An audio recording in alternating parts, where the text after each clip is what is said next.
हर पल आपके साथ। नमस्कार, आप देख रहे हैं हर पल न्यूज और मैं हूं आपके साथ माधुरी तिवारी। खबर इंडिया के बुलेटिन में आपका स्वागत है। पीएम मोदी के ट्विटर अकाउंट के हैक होने पर ट्विटर ने बयान देते हुए कहा है कि जैसे ही हमें ये पता चला कि पीएम मोदी का अकाउंट हैक हो गया है तभी सक्रिय हो गए। साथ ही ट्विटर ने अपने बयान में कहा कि हमें अभी तक किसी और के अकाउंट हैक होने की जानकारी नहीं मिली। ट्विटर प्रवक्ता ने बताया कि कम्युनिकेशन के लिए हमारी 24/7 लाइनें खुली रहती हैं। जैसे ही हमें इस हैकिंग गतिविधि के बारे में पता चला वैसे ही हमारी टीम ने अकाउंट को सुरक्षित करने के लिए जरूरी कदम उठाए। गुजरात के पालनपुर के बनासकांठा मुख्यालय में युवा कांग्रेस की रैली आयोजित की गई। ये रैली गुजरात के पालनपुर से राजस्थान जयपुर में होने वाले कांग्रेस के जन जागरण कार्यक्रम के लिए रवाना होगी। आपको बता दें कि जयपुर में होने वाली कांग्रेस के जन जागरण कार्यक्रम में युवा कांग्रेस के नेता के साथ विधायक भी रवाना होंगे। आपको बता दें कि इस कार्यक्रम में महंगाई को लेकर कांग्रेस अध्यक्ष सोनिया गांधी अध्यक्षता करेंगी। बता दें कि 50 से ज्यादा वाहनों के काफिले के साथ ये रैली जयपुर में होने वाले कार्यक्रम के लिए रवाना होगी। गुजरात में 2022 में विधानसभा के चुनाव को लेकर सभी पार्टियां एक्शन मोड में दिख रही हैं।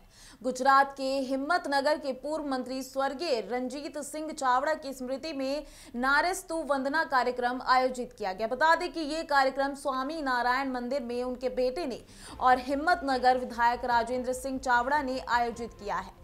इस कार्यक्रम में गुजरात के मुख्यमंत्री भूपेंद्र पटेल और गुजरात बीजेपी के प्रदेश अध्यक्ष CR पाटिल के साथ अन्य मंत्री शामिल हुए। वहां पर सभी मंत्रियों ने महिलाओं के पैर धोए और पूजा की। बता दें कि इस अवसर पर आपूर्ति मंत्री गजेंद्र सिंह परमार, महिला और बाल कल्याण मंत्री मनीषा बहन, वकील, सामाजिक न्याय अधिकारिता मंत्री प्रदीप भाई परमार उपस्थित थे। दिल्ली NCR की हवा में मामूली रूप से सुधार हुआ है। वायु गुणवत्ता बहुत खराब से खिसक कर खराब श्रेणी में पहुंच गई है। सफार के मुताबिक रविवार को दिल्ली का AQI 256 दर्ज किया गया है। बता दें कि इससे पहले शनिवार को दिल्ली का AQI 281 रहा। वहीं एक दिन पहले ये 314 दर्ज किया गया था।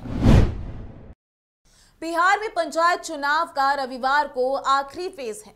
11वें चरण के लिए मतदान शुरू हो चुका है। 20 जिले के 38 प्रखंडों में सुबह से मतदान जारी है। हर मतदान केंद्रों पर सुरक्षा के इंतजाम किए गए हैं। मतदाता अपने मताधिकारियों का प्रयोग करने के लिए सुबह सुबह लाइन में लग चुके हैं। और इस 11वें चरण में कुल पदों की संख्या 17,286 है, जिसमें ग्राम पंचायत सदस्य पद के लिए 7,649 सीट, ग्राम पंचायत मुखिया पद के लिए 568 सीट, पंचायत समिति सदस्य पद के लिए 772 सीट, जिला परिषद सदस्य पद के लिए 80 सीट, ग्राम कचहरी पंच पद के लिए 7,649 सीट और ग्राम कचहरी सरपंच पद के लिए 568 सीट निर्धारित है। वहीं पंचायत चुनाव का आखिरी चरण में निर्वाचन लड़ने वाले प्रत्याशियों की संख्या 63,718 है, जिसमें 29,539 पुरुष प्रत्याशी और 34,179 महिला प्रत्याशी चुनावी मैदान में है। साथ ही मंगलवार को वोटों की गिनती हुई। कांग्रेस नेता भूपेंद्र सिंह हुड्डा ने किसानों को 1 साल से अधिक समय तक चले उनके आंदोलन में मिली जीत पर शनिवार को बधाई दी। हरियाणा के पूर्व मुख्यमंत्री हुड्डा ने कहा, मैंने इतना लंबा और अनुशासित आंदोलन कभी नहीं देखा। 1 साल से अधिक समय तक किसानों ने सर्दी, गर्मी, बारिश, तूफान और कठिन परिस्थितियों का सामना करते हुए सड़क किनारे धरने में दिन रात बिताए। मैंने अपने जीवन में इतना लंबा संघर्ष नहीं देखा।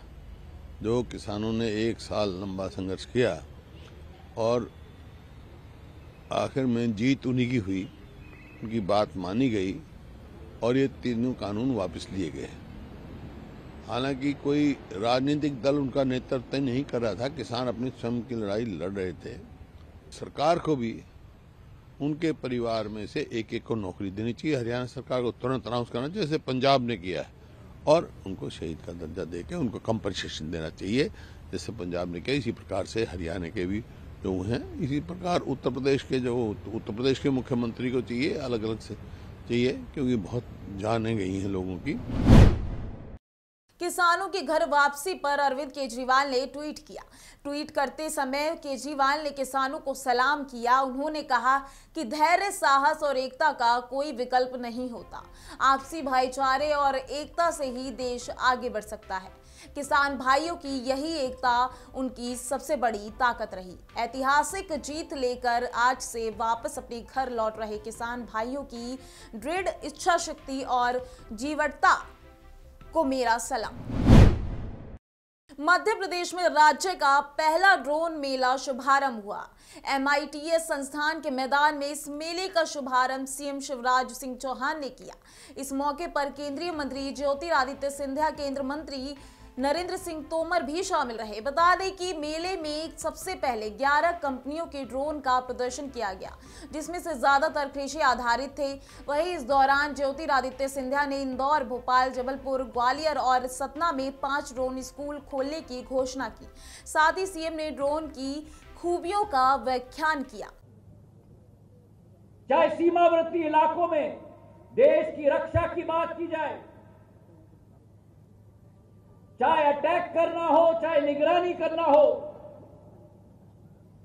मनुष्य को खतरे से बाहर रखकर ये ड्रोन टेक्नोलॉजी वो काम कर सकता है। चाहे किसानों की बात करें, नरेंद्र सिंह जी ने तो अपने मंत्रालय में इसे पूर्ण रूप से प्रचलित किया है। किसानों के लिए ये एक वरदान है। गुजरात के अहमदाबाद में म्युनिसिपल कॉरपोरेशन और ओडा से खात मुहूर्त और लोकार्पण के कार्यक्रम में देश के गृह और मंत्री और गुजरात के सीएम भूपेंद्र पटेल अहमदाबाद के थलतेज पहुंचे, जहां उन्होंने ओवरब्रिज का उद्घाटन करने के साथ ही अहमदाबाद वासियों को 363 करोड़ रुपए के विकास कार्य की सौगात दी। बता दें कि पैदल चलने वालों को 16 से हैबतपुर क्षेत्र में यातायात से छूट दी जाएगी। केंद्रीय गृह मंत्री अमित शाह ने सीएम भूपेंद्र पटेल मौजूदगी में अहमदाबाद में सिम्स अस्पताल में हैबतपुर को जोड़ने वाली सड़क पर 4 लेन फ्लाईओवर ब्रिज का उद्घाटन किया। केंद्रीय गृह मंत्री ने अहमदाबाद नगर निगम क्षेत्र में उत्तर पश्चिमी क्षेत्र के थलतेज और गोटा वार्ड में स्विमिंग पूल, व्यायामशाला और टेनिस कोर्ट का भी उद्घाटन किया। उन्होंने थलतेज वार्ड में एक नए जल वितरण स्टेशन का भी उद्घाटन किया, जो थलतेज में नागरिकों को स्वच्छ पेयजल प्रदान करेगा। कोई व्यक्ति कोरोना वायरस के ओमिक्रॉन वेरिएंट से पीड़ित है या नहीं, इसकी टेस्टिंग के लिए असम के वैज्ञानिक किट बनाई गई है। इस किट के जरिए मात्र 2 घंटे में ओमिक्रॉन संक्रमण का पता लगाया जा सकेगा। ये किट पूरी तरह मेड इन इंडिया है। इसमें जांच के लिए हाइड्रोलिसिस RT-PCR सिस्टम अपनाई जाती है। वैश्विक महामारी कोरोना का कहर जैसे ही थोड़ा सा कम हुआ तो इसके नए वेरिएंट ओमिक्रॉन का खौफ लोगों में देखा जाने लगा है। वहीं चिकित्सकों का मानना है कि ओमिक्रॉन वेरिएंट कोरोना से ज्यादातर ताकतवर है और तेजी से फैलता है। मिली जानकारी के अनुसार इस बीमारी की जांच करने के बाद 3 से 4 दिन का समय लग जाता है। तभी ये पता चलता है कि वो व्यक्ति ओमिक्रॉन से कितना संक्रमित है या नहीं। ओमिक्रॉन के बढ़ते खतरे को देखते हुए मुंबई में धारा 144 लगाई गई है, जिसके तहत किसी भी तरह के रैली मोर्चे निकालने पर सरकार पुलिस की तरफ से सख्त मनाही है। लेकिन मुस्लिम आरक्षण को लेकर AIMIM की तरफ से राज्य भर में तिरंगा रैली निकालने का आयोजन किया गया है।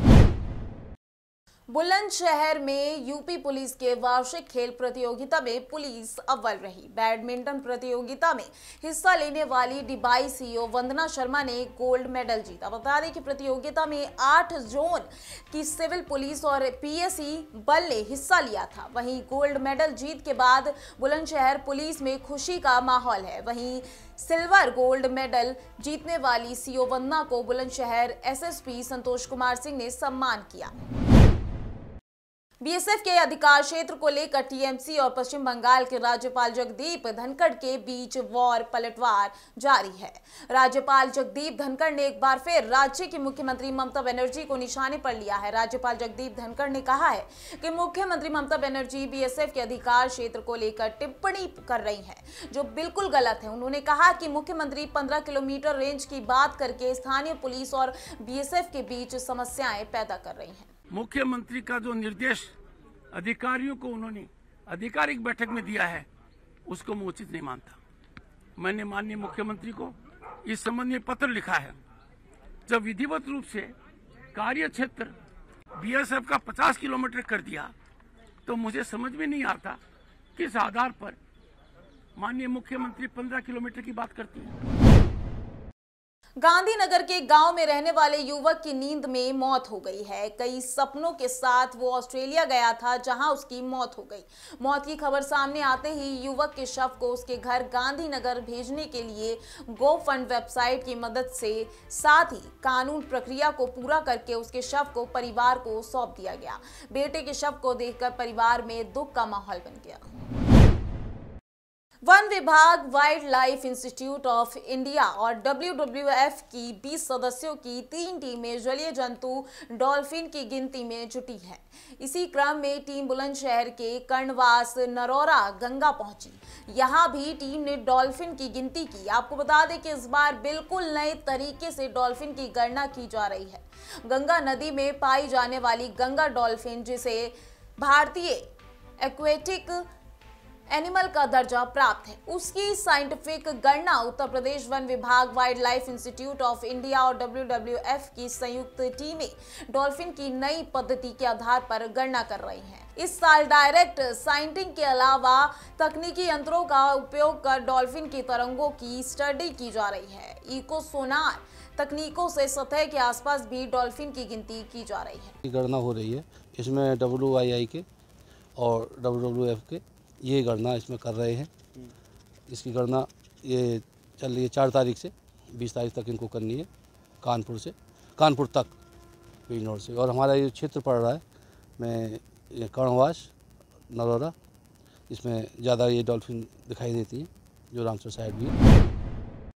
यूपी के बुलंदशहर में बिजली कनेक्शन ना मिलने से नाराज भाकियों का गुलावटी थाने पर धरना शुरू हो गया। संविधान दिवस के दौरान तेवतियापुरम में बिजली कनेक्शन की मांग को लेकर थाने पर भाकियों कार्यकर्ता महिला के साथ धरना दे रहे हैं। आपको बता दें कि विभाग के XEN भी थाने पहुंचे हैं।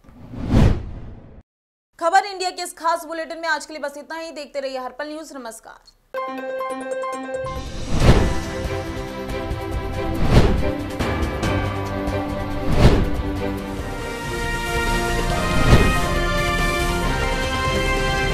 हर पल आपके साथ।